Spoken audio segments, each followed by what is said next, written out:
wasting time. What's up? My name is Ricky Duran. I'm from Worcester, Massachusetts. I've been in Austin for 3 years now. So music's always been in my life. My dad was a musician, a guitar player, a singer, and it was always in my household. So I grew up listening to his old records or just him playing at family parties. And I picked up the guitar at the age of 6. He bought my first guitar, my first guitar.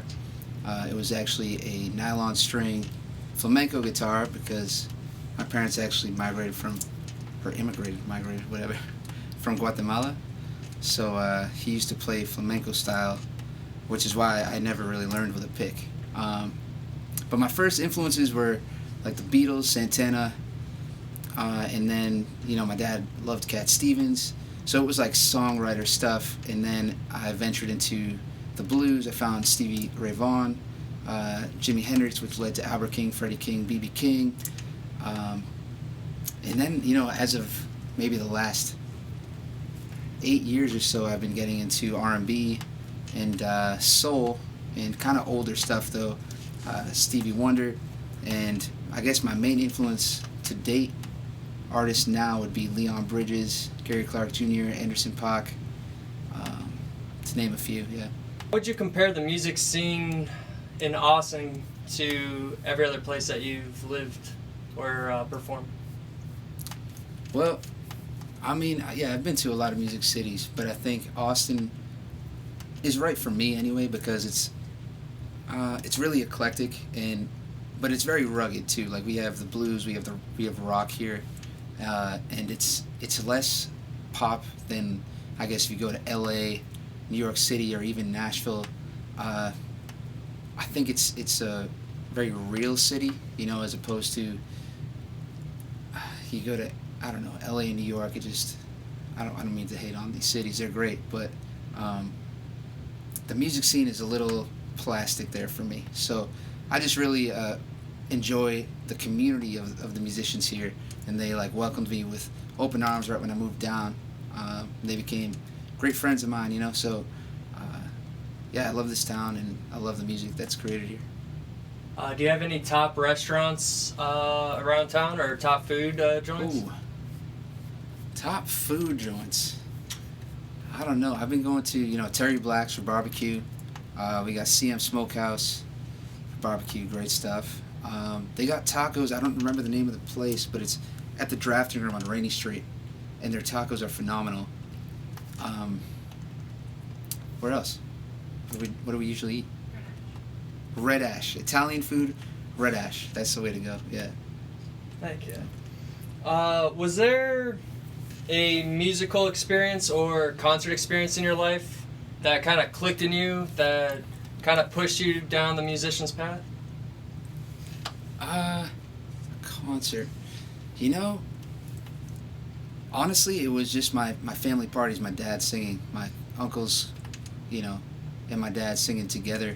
That really was my first influence, and I guess it struck me the hardest because as soon as I saw them playing, I never put the guitar down, and it's pretty much all I've ever done. I had no real plan B. I went to Berklee College of Music. I graduated in 2011. That was the only school I applied to.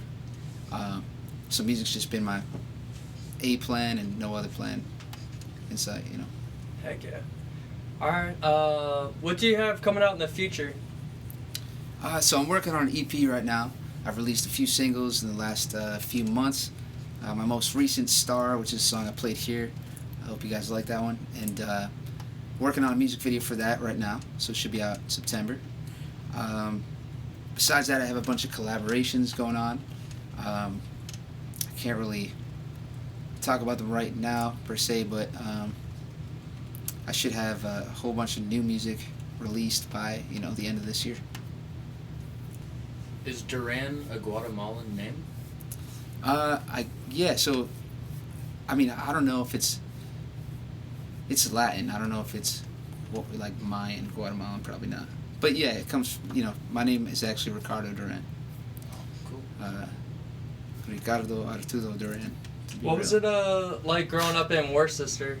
Is that how you say it? Because I always butcher the name. It's not Worcester. I know it's not that, right? But Worcester or It's Worcester. Worcester. Worcester.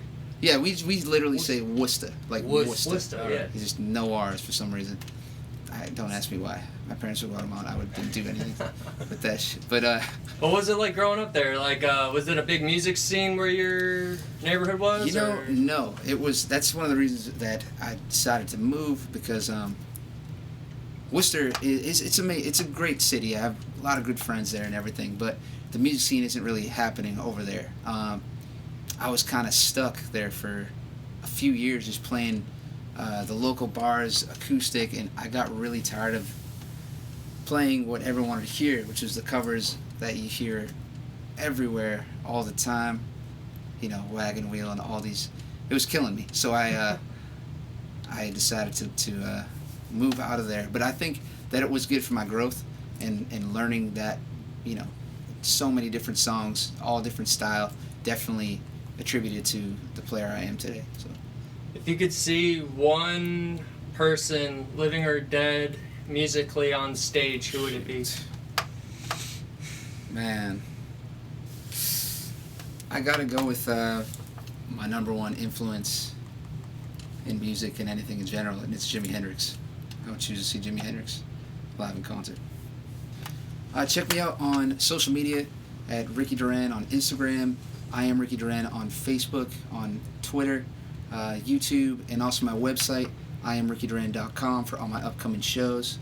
I play a lot of shows out here in Austin, but I also travel to New England, LA, all over the place. So hopefully you can see me at a show. Well, thanks for coming by. We appreciate you stopping in. Thanks so much for having me. I appreciate it, guys. Cheers, man. Salud. Cheers. Thank you. Salud. Cellar sessions. Beautiful.